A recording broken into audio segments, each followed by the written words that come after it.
Hulk বাড়িতে বসে খাচ্ছিল আর তার ছোট ভাই স্পাইডারম্যান টিভিতে কুস্তি লড়ছিল।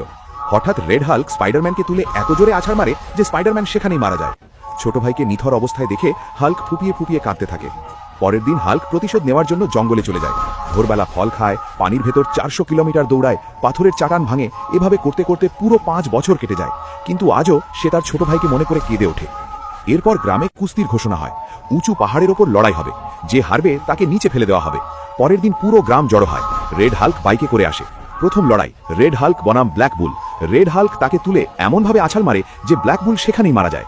চারদিকে শুনশান নীরবতা নেমে আসে, কেউ আর সামনে এগিয়ে আসে না। তখন হাল্ক এগিয়ে যায়, ভিড় চিৎকার করে ওঠে, হাল্ক হাল্ক। চূড়ান্ত লড়াই, হাল্ক বনাম রেড হাল্ক। লড়াই শুরু হয়। রেড হাল্ক হাল্ককে আছাড় মারে। তখন হাল্ক চিৎকার করে বলে, আমি হারছি, তোমরা লাইক আর সাবস্ক্রাইব করে আমাকে শক্তি দাও, কমেন্টে বলো আমি ঠিক না ভুল। ভিড় জোরে জোরে চিৎকার করতে থাকে, হাল্ক হাল্ক হাল্ক। হাল্কের চোখ সবুজ আগুনের মতো জ্বলে ওঠে। সে পুরো শক্তি দিয়ে রেড হাল্ককে ধরে আকাশে তুলে প্রচণ্ডভাবে আছাড় মারে। রেড হাল্ক গুরুতরভাবে আহত হয়ে মাটিতে লুটিয়ে পড়ে আর লড়াই সেখানেই